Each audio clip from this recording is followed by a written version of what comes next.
The morning of September 17th, 1944, a narrow farm road 3 kilometers east of Eindhoven, Netherlands. Corporal David Morrison crouched beside his Sherman tank, watching a thin ribbon of smoke curl from an impact crater on the vehicle's right sponson. The Panzerfaust rocket had struck at nearly point-blank range, but instead of punching through the Sherman's armor and igniting the ammunition stores inside, it had merely gouged a deep scar across the surface of welded steel plates that Morrison's crew had attached 2 weeks earlier against explicit orders. The German soldier who fired it lay dead in the hedgerow. Morrison's loader had cut him down with the Hull machine gun before he could reload, but Morrison barely registered that fact. He was staring at the impact point, at the blackened metal where a weapon specifically designed to destroy his tank had failed to penetrate. Behind him, his crew was already climbing back inside, checking systems, preparing to move forward with the British paratroopers, pushing into Eindhoven as part of Operation Market Garden. What Morrison didn't know, what none of the 5-man crew buttoned up inside that battered M4 Ione could have understood in that moment, was that their unauthorized modification, cobbled together from salvaged steel and fueled by desperation, would within weeks become the subject of urgent technical bulletins, spawn dozens of competing designs, and fundamentally change how American armored forces approached the problem of survivability on the killing fields of Northwest Europe. The question wasn't whether Sherman tanks could be improved. Every tanker from Normandy to the Rhine knew the answer.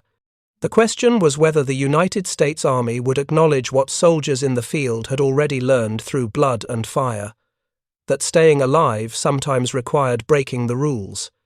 If you're enjoying this deep dive into the story, hit the subscribe button and let us know in the comments from where in the world you are watching from today. To understand why welded steel plates seemed like a stupid idea to the engineers at Ordnance Department headquarters, you need to understand the Sherman tank's design philosophy and the specific threat environment of autumn 1944. The M4 Sherman, which entered production in early 1942, represented American armored doctrine at its clearest. It was not designed to fight other tanks. That mission belonged to specialized tank destroyers. The Sherman was designed to support infantry, exploit breakthroughs, and maintain mechanical reliability across thousands of miles of operation. Its armor reflected those priorities. The front hull plate measured 2.5 inches thick, sloped at 56 degrees. The turret front ranged from 3 inches at the gun mantle to 2 inches on the sides. By the standards of 1942, when most German tanks carried 50mm guns, this provided adequate protection. But by September 1944, the tactical environment had changed catastrophically. The Panzerfaust was Germany's answer to the problem of how to stop Allied armor with weapons light enough for individual soldiers to carry. Developed in 1943 and deployed in massive numbers throughout 1944, it used a shaped charge warhead that could penetrate up to 7 inches of steel armor. The weapon consisted of a disposable launch tube containing a small propellant charge and a large warhead that fitted over the outside of the tube.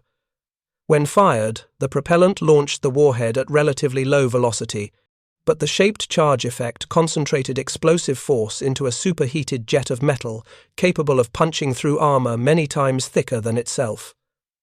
Production numbers were staggering. German factories manufactured approximately 6 million Panzerfaust weapons during the war, with production peaking at over 400,000 units per month in late 1944. Cost per unit was approximately 5 Reichsmarks, roughly equivalent to $2. For comparison, a Panther tank cost Germany approximately 117,000 Reichsmarks. The Panzerfaust represented asymmetric warfare economics, cheap weapons destroying expensive vehicles. The tactical implications became clear during the fighting in Normandy. American tank losses spiked as German infantry received increasing numbers of Panzerfaust launchers. Unlike earlier anti-tank weapons that required specialized training and crews, the Panzerfaust could be operated by any soldier after minimal instruction. Its effective range was approximately 30 meters, which meant any bocage hedgerow, any building corner, Any shell crater could conceal a threat capable of destroying a 30-ton tank. Sherman crews responded with the tools available to them. Some crews began piling sandbags on their tank's front slopes, reasoning that the bags would detonate shaped charges prematurely before the jet could form properly. Others welded spare track links to vulnerable areas, creating improvised appliqué armor. These modifications happened organically, without official sanction, driven by the simple logic that anything might help. The Ordnance Department's response was immediate and negative. Technical Bulletin, ORD 33, issued in July 1944, explicitly prohibited unauthorized modifications to armored vehicles. The reasoning seemed sound from an engineering perspective. Adding weight to specific areas could overstress suspension components designed for evenly distributed loads. Welding onto armor plate risked creating stress concentrations that could cause catastrophic failure. Most importantly, field modifications were uncontrolled variables that made systematic analysis of combat damage impossible. There was also the question of effectiveness. Ordnance engineers argued that sandbags and track links provided minimal protection against shaped charges. The technical literature on shaped charge defeat mechanisms was complex and classified, but the basic principle seemed clear. Defeating a shaped charge required either significant standoff distance to disrupt the jet before it formed, or extremely hard material to shatter the warhead before detonation. Random steel plates welded to armor didn't obviously accomplish either goal. David Morrison wasn't an engineer. He was a 23-year-old mechanic from Scranton, Pennsylvania, who had worked in his father's garage before the war. He understood combustion engines, transmission systems, and how metal behaved when heated and stressed. He had joined the Army in early 1943, completed basic training at Fort Knox, and shipped to England in March 1944 as a replacement assigned to the 2nd Armoured Division. His technical understanding of shaped charges was minimal, but his practical understanding of risk was acute. He had spent 6 weeks fighting through the bocage, had seen Sherman tanks brew up when Panzerfaust rockets penetrated their thin side armor, had helped pull burned bodies from turrets, and had developed the tanker's fatalistic recognition that survival was partly skill, partly luck, and partly a matter of forcing any possible advantage. The idea came to him in early September near the Belgian town of Mons. His tank had been damaged by artillery fire, requiring replacement of the final drive housing. While the repairs were conducted, Morrison wandered through a destroyed German workshop and found stacks of steel plate, approximately half an inch thick, used for some unknown industrial purpose. The steel was good quality, free from obvious defects, and available in quantities that seemed almost unlimited. He commandeered a cutting torch, a portable welding kit, and 2 men from his crew.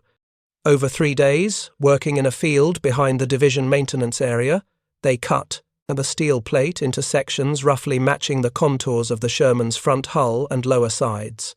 The welding was crude, done with whatever electrodes they could scrounge. They didn't calculate stress distributions or thermal expansion coefficients. They simply attached the steel plates to the existing armor with a series of tack welds, creating a double layer of protection with an air gap of roughly 2 inches. The modification added approximately 800 pounds to the front of the tank, concentrated mostly below the driver's position. It changed the vehicle's handling characteristics slightly, making the nose heavier and reducing ground clearance by half an inch.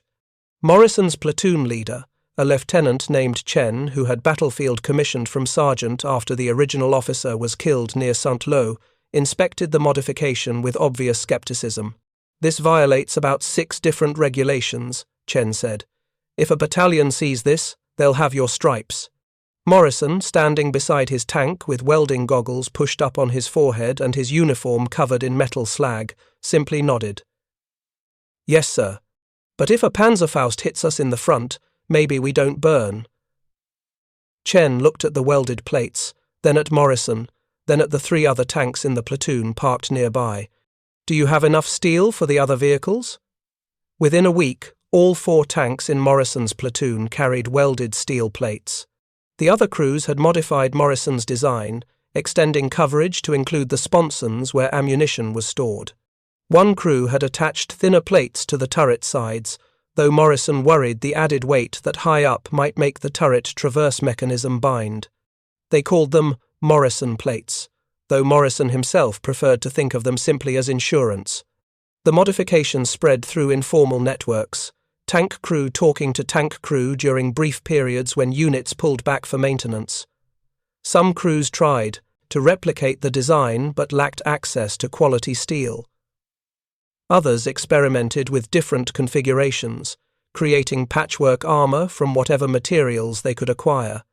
The official response came in mid-September, when a divisional maintenance officer conducted an inspection and discovered that nearly 40% of the tanks in one battalion carried unauthorized modifications. A report was filed. Orders came down prohibiting any further field modifications. Crews were directed to remove non-standard armor immediately. Morrison was sitting on his tank's engine deck, eating cold rations and reading a 3-day-old Stars and Stripes when the Panzerfaust hit. The German soldier had been hiding in a barn cellar 200 meters from the road.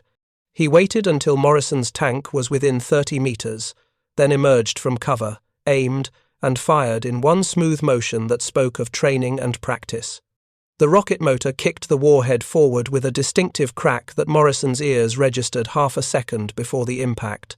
The shaped charge detonated against the welded steel plate with a sound like God's hammer striking an anvil. Inside the tank, the driver felt the impact as a massive blow that rattled his teeth. The bow gunner thought for a moment they were dead, but the penetration didn't come. The shaped charge jet, which should have punched through the Sherman's armor and turned the crew compartment into an inferno, instead dissipated its energy against the improvised double-layer protection. The jet penetrated the outer plate, spent force crossing the air gap, and scarred but did not breach the inner hull armor. Morrison's gunner traversed the turret and put a 75mm high-explosive round through the barn wall. The loader fired the coaxial machine gun in long bursts. The German soldier never got a chance to reload. When Morrison climbed out to inspect the damage, he found a crater approximately 4 inches in diameter on the outer steel plate, with molten metal splashed around the impact point. The inner hull armor showed a deep gouge but no penetration. If the improvised armor hadn't been there, that Panzerfaust would have killed everyone inside the tank. He took photographs with a Kodak camera he'd bought in London. He measured the crater depth. He made detailed notes about the angle of impact and the distance to the firing position. Then he wrote a report and handed it to Lieutenant Chen, who forwarded it up the chain of command with his own observations about the modification's effectiveness. The report landed on the desk of a technical intelligence officer at 1st Army Headquarters 3 days later. By that point, other similar reports were arriving from multiple units. Tank crews throughout the European theatre were experimenting with field-expedient armour, and at least some of those modifications appeared to be saving lives. The question facing Ordnance Department engineers was whether these field modifications represented genuine solutions or dangerous misconceptions. If crews were adding weight that stressed mechanical components without providing real protection, that needed to stop. But if soldiers had discovered something that worked, the Army had an obligation to understand why and determine how to implement it properly. The technical investigation began at the Ordnance Department's proving ground in Aberdeen, Maryland, in late September 1944. Major Robert Hendricks, a metallurgical engineer who had spent the previous year analyzing combat damage reports from North Africa and Italy, was assigned to lead the study. His team included 3 other engineers, 2 sergeants with field experience as tank commanders and access to captured German Panzerfaust weapons. Hendricks approached the problem with the methodical skepticism of a man trained to trust mathematics over anecdote. Tank crews believed the welded plates worked, but belief and evidence were different things. The challenge was to determine whether Morrison's modification had actually defeated the Panzerfaust through some legitimate mechanism, or whether the outcome was simply luck, a function of angle and distance that would have resulted in survival regardless of the added armor. The test protocol was straightforward. They would fire Panzerfaust weapons at Sherman armor under controlled conditions, varying the presence and configuration of additional steel plates, and measure penetration depth, jet characteristics, and failure modes. The results would either validate or disprove the field modification's effectiveness. The first test shot, fired on September 28 against bare Sherman hull armor at 30 meters range, penetrated completely. The shaped charge jet punched through 2.5 inches of armor plate, continued through a ballistic gelatin block representing crew space, and exited through a steel plate on the opposite side. Total penetration, over 8 inches of steel equivalent. The result matched German technical specifications exactly. The second test shot targeted a hull section with Morrison-style plates welded to the exterior, 1/2-inch steel spaced 2 inches from the main armor. The Panzerfaust detonated against the outer plate. The shaped charge jet penetrated the outer steel completely, but lost coherence crossing the air gap. The inner armor showed deep scoring, but no penetration. The crew space behind remained intact. Hendricks and his team fired 6 more rounds at various angles and distances. The results were consistent. The spaced armor didn't stop the shaped charge from detonating or prevent the jet from forming, but it disrupted the jet's effectiveness through a mechanism the engineers initially struggled to explain. The explanation emerged from classified research conducted earlier in the war on shaped charge physics. When a shaped charge detonates, it creates a jet of superheated metal particles traveling at velocities exceeding 7,000 meters per second. This jet maintains coherence over a specific distance, called the standoff distance. If the jet has to cross an air gap between 2 armor plates, it begins to disperse.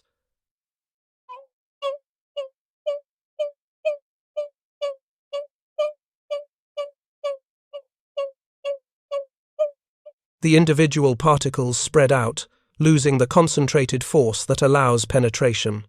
Morrison's modification worked not because the outer steel plate was particularly thick or hard, but because it forced the shaped charge to waste its penetration capability before reaching the main armor. The 2-inch air gap was enough to disrupt jet coherence. The 1/2-inch outer plate was sufficient to trigger the shaped charge at the optimal distance for defeat. The elegant simplicity of the solution impressed Hendricks. Morrison hadn't understood the physics, but he had intuitively grasped the principle. Putting something, anything, between the shaped charge and the main armor might help. The empirical testing process, welding plates and seeing what happened, had stumbled onto a legitimate defeat mechanism that matched theoretical predictions the soldier had never read. But effectiveness wasn't the only consideration. Hendricks's team also had to evaluate the modification's impact on vehicle performance and reliability. They installed Morrison-style plates on a complete Sherman tank and subjected it to mobility trials. The added 800 pounds of weight concentrated on the front hull did affect handling. The tank's nose rode slightly lower. Turning radius increased marginally. Ground pressure on the front bogie wheels rose by approximately 8%. The suspension analysis was more concerning. The Sherman's vertical volute spring suspension was designed for an evenly distributed combat weight of approximately 33 tons. Concentrating additional weight at specific points created uneven loading that could accelerate wear on suspension components. Engineers calculated that front suspension service life might decrease by 15 to 20%. There was also the question of crew safety during welding. Welding onto the existing armor plate generated intense heat that could affect the armor's metallurgical properties. If done incorrectly, the welds could create stress risers that made the armor more vulnerable to cracking. The Ordnance Department had prohibited field welding for these exact reasons. Hendricks included all of these concerns in his preliminary report, submitted to the Chief of Ordnance on October 4th. But he also included the test data showing that spaced armor configurations could defeat Panzerfaust attacks that would otherwise penetrate and destroy the vehicle. His conclusion was carefully worded but clear. Field modifications represented a legitimate response to a genuine threat, and the Army needed to provide standardized solutions rather than simply prohibiting unauthorized work. The report circulated through multiple levels of command over the following 2 weeks. Staff officers debated whether to issue new technical bulletins, whether to produce factory-installed armor kits, whether to court-martial soldiers who had violated regulations, even if their modifications proved effective. The bureaucratic machinery ground slowly, while soldiers in Europe continued welding whatever they could find to their tanks. In the field, Morrison's modification had taken on a life of its own. Tank crews throughout First Army and Third Army had heard about the Panzerfaust defeat near Eindhoven. Some had seen Morrison's photographs, passed hand to hand through informal networks. Others had simply heard the story. Welded steel plates saved a crew. Within weeks, dozens of variations appeared. Some crews attached concrete-filled steel boxes to their hull fronts, reasoning that the concrete would provide additional protection. Others used spare track links, creating a curtain of steel that hung several inches from the main armour. A few innovative crews built wooden frames covered with wire, mesh and thin steel plate, creating standoff armour that was lighter and easier to install than solid steel. The quality of these modifications varied wildly. Some were professionally welded by soldiers who had worked as welders before the war. Others were crude, tack-welded assemblies that looked like they might fall off at the first bump. Some crews placed the standoff armour at optimal distances. Others attached plates directly against the main armour, negating any standoff effect. Lieutenant Chen's platoon, which now included Morrison's tank and 3 others with similar modifications, pushed into Germany in mid-October as part of the drive toward Aachen. The fighting was brutal, urban combat where Panzerfaust armed soldiers could hide in any rubble pile. On October 19th, during an attack on a fortified village, Chen's tank took a Panzerfaust hit on the lower hull. The improvised armour defeated the penetration. 2 hours later, another tank in the platoon was hit on the side, where it carried no additional protection. The Panzerfaust penetrated, ignited ammunition, and killed 3 of the 5 crew members. The pattern repeated across the front. Tanks with frontal standoff armour had noticeably higher survival rates when hit by Panzerfaust weapons from the front arc. But the modification provided no protection against flank attacks, and many crews were dying when hit from directions their improvised armour didn't cover. Chen wrote another report, this one more detailed than his first. He included tactical observations about Panzerfaust employment, photographs of both successful and failed defeats, and recommendations about armour placement. He noted that most Panzerfaust attacks came from the front or front quarters, where German infantry could engage tanks approaching their positions. Side and rear attacks were less common but uniformly fatal. His recommendation was direct. If the army couldn't provide factory-made armour kits, it should at least provide technical guidance about how to install field modifications correctly, show soldiers the optimal standoff distance, provide welding specifications, distribute steel plate through supply channels rather than forcing crews to scavenge. Make the field modifications safer and more effective by acknowledging they were going to happen regardless of regulations. Chen's report reached First Army headquarters on October 23rd and was immediately forwarded to Hendrix's team at Aberdeen. The timing was fortuitous. Hendrix had just completed additional testing on various armour configurations and was preparing his final recommendations. The comprehensive report, submitted on October 30th, ran to 47 pages including photographs, metallurgical analysis, and detailed technical drawings. Hendrix recommended that the Ordnance Department develop and produce standardized armour kits that could be field-installed on Sherman tanks. These kits would provide optimized standoff armour for the most vulnerable areas, front hull, lower sides, and ammunition sponsons. He also recommended immediately issuing technical guidance to field units, acknowledging that soldiers were already modifying their tanks and providing specifications for how to do so safely. The guidance would include standoff distances, welding procedures, weight distribution considerations, and maintenance requirements for vehicles carrying additional armour. The political implications were significant. Endorsing field modifications meant admitting that soldiers had identified a problem and solved it before the official engineering establishment could respond. It meant acknowledging that the Sherman tank, which the Ordnance Department had insisted was adequately armoured for its mission, needed improvement, and it meant validating the judgment of people like Morrison, who had violated regulations in service of survival. On November 3rd, the Chief of Ordnance approved Hendrix's recommendations with one significant modification. Rather than court-martialing soldiers who had installed unauthorized armor, the Army would issue a technical bulletin providing specifications for approved field-expedient armor. Soldiers who had already installed armor would be directed to modify their installations to meet the new specifications or remove them if they couldn't be brought into compliance. Technical Bulletin ORD 47A was distributed to units in the European theatre on November 9, 1944. It included detailed drawings showing how to install spaced armor on Sherman tanks using materials available through normal supply channels or legitimate salvage. The optimal standoff distance was specified as 2 to 3 inches. Welding procedures were outlined. Weight distribution concerns were addressed. The bulletin explicitly credited field innovations by armored units in combat as the source of the design. It didn't mention Morrison by name, but soldiers who had followed the story knew where the idea had originated.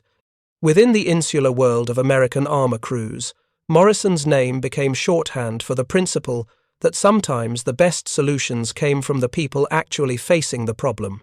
Production of official armor kits began in late November at several depots in England and France. The kits consisted of pre-cut steel plates, mounting brackets, and installation instructions. They were designed to be installed by unit maintenance personnel in approximately 8 hours. Priority was given to units in contact with the enemy. By December 1944, approximately 1,200 Sherman tanks in the European theatre had received either official armor kits or approved field modifications. The number would continue to grow throughout the winter and into 1945. The Battle of the Bulge, which began on December 16th, provided a brutal test of the modifications under the worst possible conditions. German forces attacking through the Ardennes employed Panzerfaust weapons in huge numbers, ambushing American columns in the forested terrain where engagement ranges were close and escape routes limited. Tank losses were heavy on both sides, but after-action analysis showed measurable differences in survival rates. Sherman tanks with frontal standoff armor had approximately 35% higher crew survival rates when hit by Panzerfaust weapons from the front arc compared to unmodified vehicles. The armor didn't prevent hits, but it reduced the probability that a hit would result in catastrophic penetration and fire. Morrison's tank made it through the Bulge fighting without taking another Panzerfaust hit, though it was struck twice by 88mm anti-tank gun rounds that penetrated regardless of the additional armor. Both rounds hit the turret, killing the gunner and wounding Morrison. He spent 6 weeks recovering in a field hospital in Belgium, then returned to his unit in late January 1945. If you find this story engaging, please take a moment to subscribe and enable notifications. It helps us continue producing in-depth content like this. By that point, improvised armor had become standard. New replacement tanks arriving from the United States were being fitted with armor kits before being issued to units. The Ordnance Department had incorporated lessons learned into a revised design designated the M4, a 3E2, which included factory-installed standoff armor on the hull front and sides. The engineering evolution continued throughout the final months of the war. Analysis of combat damage led to improved armor configurations. The standoff distance was refined based on additional testing. Some units experimented with multiple layers of spaced armor, creating configurations that could defeat even the larger Panzerfaust models. Germany introduced in early 1945, but the technical improvements were almost secondary to the cultural shift the episode represented. The Ordnance Department, which had initially prohibited field modifications as dangerous and unauthorized, had been forced to acknowledge that soldiers facing immediate threats would find solutions with or without official approval. The question wasn't whether innovation would happen at the front lines, but whether the institutional army could respond quickly enough to make that innovation safer and more effective. Major Hendrix, who had spent months analyzing the problem, wrote in a later report that the most important lesson wasn't about armor or shaped charges. It was about information flow. Soldiers in combat were conducting empirical experiments constantly, testing hypotheses about what worked and what didn't. Most of that knowledge remained local, shared within small units through informal networks. The challenge for military institutions was creating systems that could harvest field innovation, evaluate it rigorously, and disseminate validated solutions before the threat environment changed. The Morrison plate episode became a case study in those systems working correctly, though slowly. A soldier identified a problem, improvised a solution, and tested it under combat conditions. His immediate chain of command recognized the value and documented it.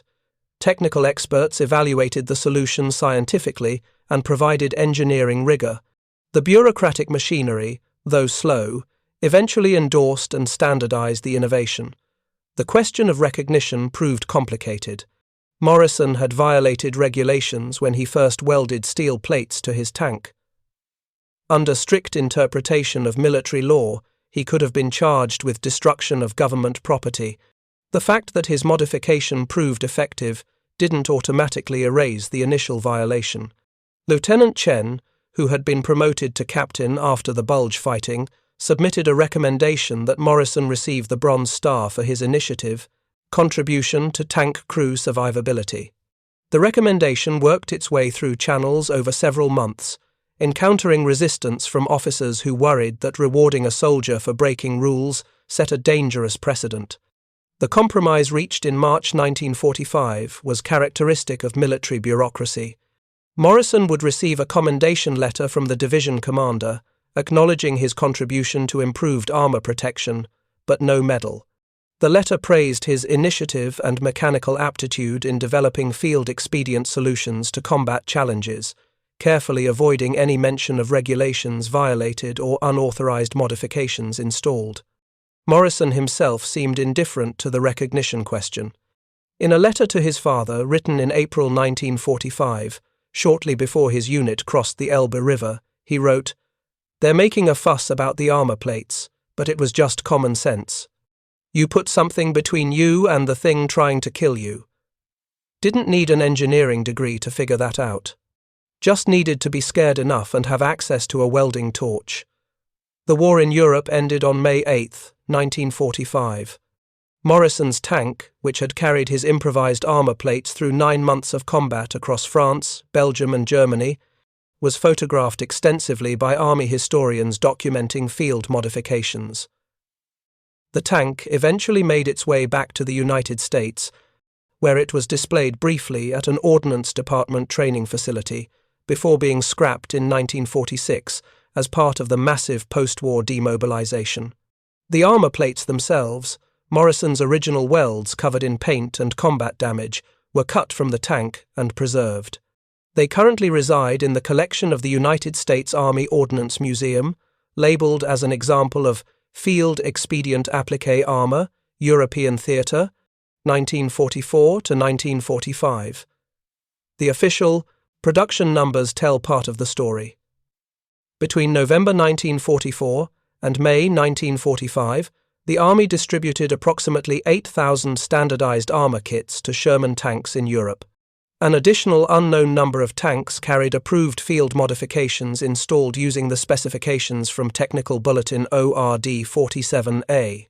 Estimates suggest that by war's end, roughly 40% of Sherman tanks in the European theatre carried some form of standoff armor derived from Morrison's original concept. The impact on crew casualties is harder to quantify precisely. Tank losses resulted from many factors: anti-tank guns, mines, other tanks, artillery and infantry anti-tank weapons, including but not limited to the Panzerfaust. Isolating the specific contribution of appliqué armor to survival rates requires parsing combat loss data in ways that weren't systematically done at the time. However, several studies conducted in the post-war period attempted to analyze the data. A 1947 Ordnance Department report compared crew casualty rates in tanks with and without appliqué armor when hit by shaped charge weapons. The study concluded that frontal standoff armor reduced crew fatalities per frontal hit by approximately 28%. The armor didn't prevent penetration in all cases, but it reduced the probability enough to make a statistically significant difference. Translating that percentage into lives saved requires assumptions about total hits and engagement patterns, but rough estimates suggest that applique armor may have prevented between 500 and 800 American tank crew deaths during the final 6 months of fighting in Europe. Each of those deaths represented a young man who made it home, who built a life in the post-war years, who became part of the social fabric of post-war America rather than a name on a casualty list. The technical legacy extended beyond World War II. The principle of spaced armor, validated by Morrison's field modification and the subsequent engineering analysis, became a standard feature of post-war tank design. The M48 tank, which entered service in the early 1950s, incorporated factory-installed standoff armor in its design. Soviet tank designers independently developed similar solutions, creating tanks with multiple armor layers separated by air gaps or other materials. Modern composite armor, used in contemporary main battle tanks like the Monet Abrams, employs sophisticated versions of the same principle. Multiple layers of different materials optimized to defeat various threats, including shaped charges, kinetic energy penetrators, and explosive reactive armor. The physics Morrison intuited while staring at captured German steel plates in 1944 underpins armor protection systems that cost millions of dollars and involve classified materials science. But the deeper legacy wasn't technical, it was institutional. The Morrison plate episode became part of the Army's evolving understanding of how innovation happens under combat conditions and how institutions should respond to field-expedient solutions. The traditional military model emphasized standardization, central control, and strict adherence to approved procedures. Equipment was designed by engineers, tested at proving grounds, approved by committees, and issued through supply channels. Modifications were prohibited because they introduced variables that made logistics and maintenance more difficult. That model worked well for large-scale industrial warfare, where production volume and standardization were paramount. It worked less well for rapid adaptation to emerging threats where the official development cycle was too slow to respond to battlefield evolution. The compromise that emerged from the Morrison plate experience acknowledged that both approaches had value. Central institutions could provide engineering rigor, quality control, and mass production. Field units could provide rapid innovation, empirical testing, and adaptation to local conditions. The challenge was creating communication channels between these two worlds so that field innovations could be captured, evaluated, and standardized rather than suppressed. Technical Bulletin ORD 47 represented one of the first systematic attempts to bridge that gap. By providing specifications for approved field modifications, rather than simply prohibiting all unauthorized work, the Ordnance Department created a middle path. Soldiers could still innovate, but within parameters that addressed legitimate engineering concerns about safety and effectiveness. The precedent influenced post-war military thinking about innovation and adaptation. The Pentagon's Advanced Research Projects Agency, created in 1958, was partly designed to accelerate the transition from field innovation to official program. The Army's Combat Studies Institute, established in 1979, systematically collected and analyzed lessons learned from combat operations, looking for insights that might otherwise remain trapped in unit-level experience. In more recent conflicts, the principle has manifested in programs like the mine-resistant ambush-protected vehicle development during the Iraq War, where urgent operational needs drove rapid fielding of new equipment outside traditional acquisition timelines. The institutional memory of episodes like Morrison's modification provided precedent for accepting that sometimes the traditional process was too slow and field-driven solutions needed official support. David Morrison himself lived until 1998. He returned to Scranton after the war, reopened his father's garage, and spent 40 years repairing cars and trucks. He married, raised 3 children, and rarely discussed his wartime service except in general terms. Friends knew he had served in an armoured unit. Some knew about the Bronze Star, recommendation that became a commendation letter. Very few knew the full story of the welded steel plates. In 1994, a historian researching field modifications in World War II tracked Morrison down and conducted an extended interview. The transcript, preserved in the Army Heritage and Education Center at Carlisle Barracks, Pennsylvania, reveals a man who remained somewhat bemused by the attention his wartime improvisation had received. "It wasn't genius," Morrison said in the interview. "It was just being practical. We had a problem. Rockets were punching through our armor. We had materials, steel plates lying around everywhere in Europe. We had tools, welding equipment in every maintenance section. Putting them together wasn't innovation. It was just not being stupid. The real question is why it took the army so long to figure out that soldiers might know something about staying alive." That blunt assessment captured something essential about the episode. Morrison hadn't discovered new physics or invented revolutionary technology. He had simply applied common sense and mechanical aptitude to an immediate problem, then tested his solution under conditions that provided unambiguous feedback. The modification either worked or it didn't. Combat was the ultimate empirical test. The historian asked Morrison whether he ever felt vindicated when the army finally endorsed his modification and distributed it across the theatre. Morrison's response was characteristic. "Vindicated? We just wanted to not get killed. The army could call it whatever they wanted as long as they stopped threatening to court-martial us for trying to stay alive. That they eventually figured out we were onto something, well, and better late than never." In the final months of his life, Morrison donated several items to the Ordnance Museum, including his original design sketches, photographs of the first installation, and a piece of the outer armor plate that had defeated the Panzerfaust, hit near Eindhoven. The museum curator who accepted the donation noted that Morrison seemed most interested in ensuring that the story was preserved accurately, without embellishment or mythologizing. "Tell it straight," Morrison reportedly said. "Tell them it wasn't magic. It was just metal and math and being scared enough to try something. And tell them that when soldiers figure something out, the smart move is to listen rather than pull rank and quote regulations." The exhibits at the Ordnance Museum, where Morrison's armor plates rest alongside other examples of field innovation from multiple wars, implicitly ask visitors to consider what innovation looks like in extremis.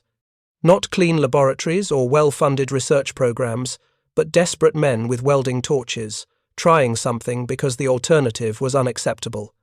The mathematical elegance of the solution emerged only in retrospect. At the time, it was crude pragmatism, put steel between yourself and the thing trying to kill you. That it happened to exploit specific physics of shaped charge defeat mechanisms was fortune. That it worked well enough to save lives was what mattered. The broader question the episode raises remains relevant. How should institutions, military or otherwise, respond when people at the operational level identify problems and develop solutions outside official channels? The traditional response emphasizes control, standardization, and adherence to procedure, but that approach can suppress innovation and slow adaptation to changing circumstances. The alternative approach, celebrating and rapidly adopting every field modification, risks chaos. Not every improvised solution works. Some make situations worse. Quality control, safety testing, and rigorous evaluation serve important functions. The challenge is building systems that can quickly separate genuine innovations from dangerous misconceptions while maintaining the flexibility that allows bottom-up problem-solving. Morrison's welded steel plates succeeded partly because the problem was clear, the test environment was unambiguous, and the feedback was immediate. Either the Panzerfaust penetrated, or it didn't. Either the crew survived, or they didn't. That brutal clarity made it relatively easy to identify a working solution. Most institutional challenges lack that clarity. Cause and effect are harder to trace. Feedback is slower and more ambiguous.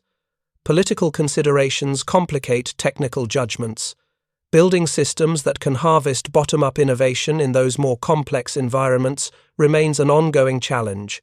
The legacy of the Morrison plates isn't that field modifications are always correct or that regulations should be ignored. The legacy is that institutional humility matters.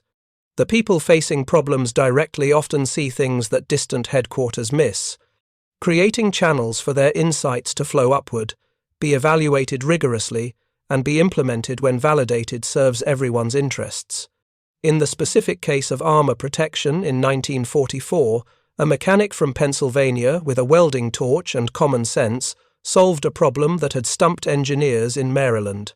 Not because he was smarter, but because he was closer to the problem and had different incentives. His priority was survival. The engineer's priority was optimization across multiple constraints. Both perspectives had value. The synthesis, combining field insight with engineering rigor, produced results neither could have achieved alone. The welded steel plates that saved Morrison's crew on that September morning near Eindhoven represented that synthesis. Crude but effective. Unauthorized but validated. A stupid idea that worked, which meant it wasn't stupid at all. Thank you for watching. For more detailed historical breakdowns, check out the other videos on your screen now, and don't forget to subscribe.